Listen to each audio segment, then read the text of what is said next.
This is Lee with Crashtesthobby, showing you a Reaper that I built and flew in one day. We're going to start by cleaning the foam. You can either do that by rubbing a piece of foam on foam, rubbing the two wing cores together, or even shaving it with a razor.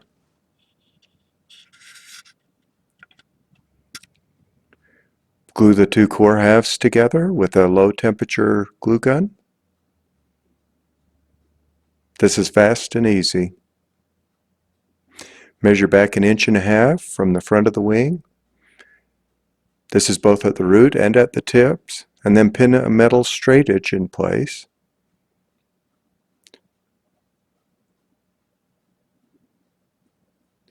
Along this straight edge, you're going to run a soldering iron to cut the slots for your spars.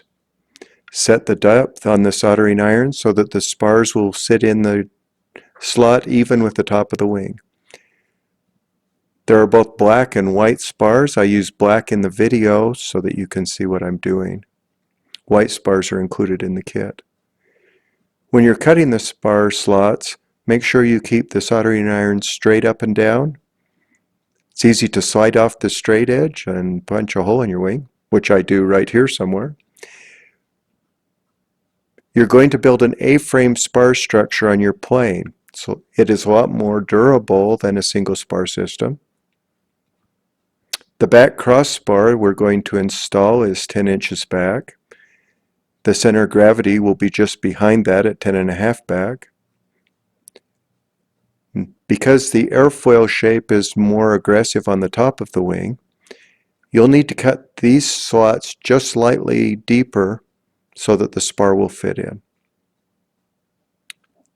And run the soldering iron along the metal straight edge.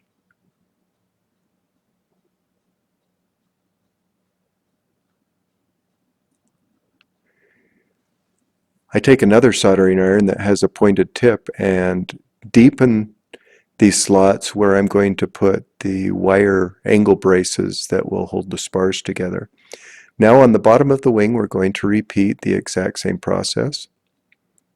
Measure back 1.5 inches. You want the bottom spars directly underneath the top spars.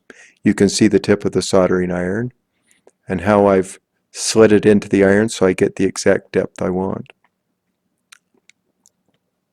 Pin the ruler in place and cut along the straight edge.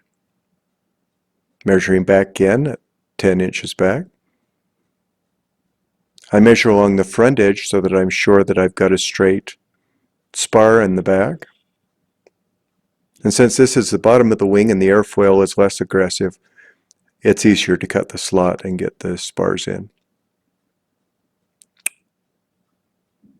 We're now bending the angle wires that will hold the spars from separating in an impact. Bend them so that they fit into the slot. And make sure they're deep enough that they won't push the spar up out of the hole. I like to start with the bottom of the wing so that the top crossbar doesn't flex the wing. And putting glue into the slot, I press the spar in over the top and use a straight edge sliding along the top to make sure there's no glue bubbles poking up. You'll notice I focus some glue directly onto those wires so that I'm sure that they're glued to the spars. So press the spars firmly into the slot. Make sure they're below the top of the foam. And then here we're on the bottom of the wing here. We're trimming this crossbar to length. And once again, make sure I've got good glue on the angle wires. And then press this spar into place. Glue is heavy, so don't use any more glue than you have to, but make sure you use enough that the spars don't pop out.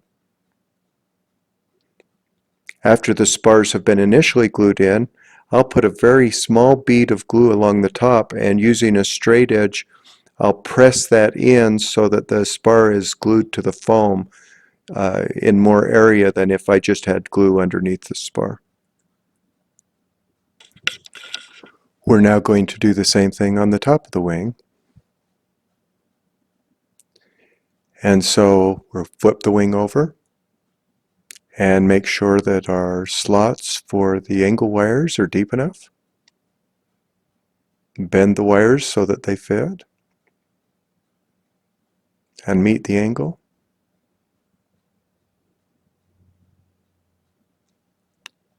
And using the glue gun, I start with putting some glue onto the wires and then glue the slot.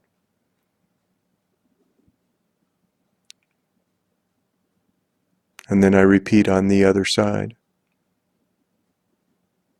I really like the A-frame system. It is like an I-beam where the top spars and bottom spars work together to give incredible strength. Now this crossbar is across the airfoil in a way where there's a lot of vertical variation. So I'm pinning this spar in place so that it will stay in the slot while the glue cools. And then using the glue gun, I once again fill up the slot and level it out, but making sure I don't add too much weight. Then I use wire cutters and cut the spars to length. And using a razor blade, I use my fingers as a guide, and I cut a slit that's about 3/8 of an inch deep all the way around the perimeter of the wing. We're going to put a shock cord into this, which keeps the plane from tearing apart in a head-on impact. It also helps keep the plane from having chunks knocked out in combat.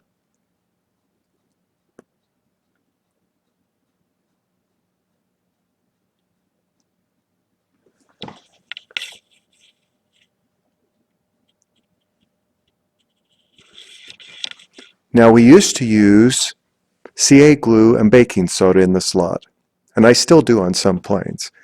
But there's a new glue called Quick Grip that I decided to try on this plane, and it may be better. We're going to put the shock cord in first. If I was doing the baking soda, I would put baking soda on the shock cord before I put it in the slot.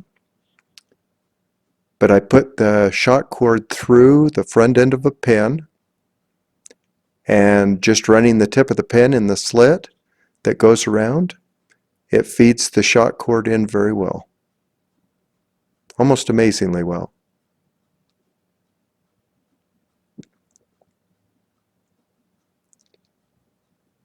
So after the shock cord is in, I tie it at the nose of the plane.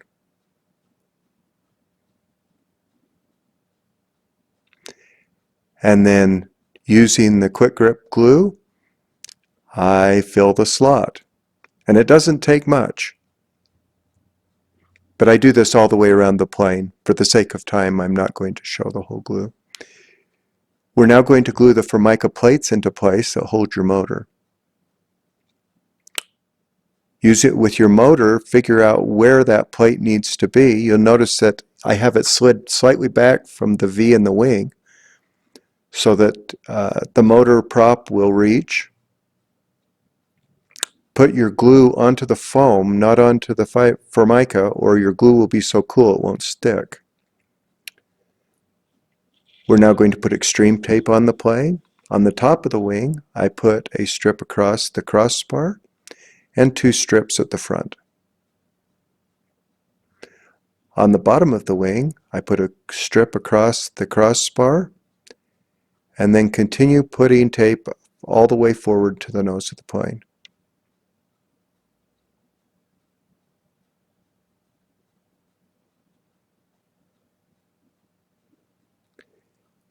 And then I tape from the spar forward around the leading edge of the wing. I do this both on the top and the bottom, and this makes a D-box or a reinforced shell that will protect the plane. And since the spars are back 1.5 inches and you're using 2-inch tape, it will wrap around the front. Not all tape will stick to EPP foam, but the extreme tape will.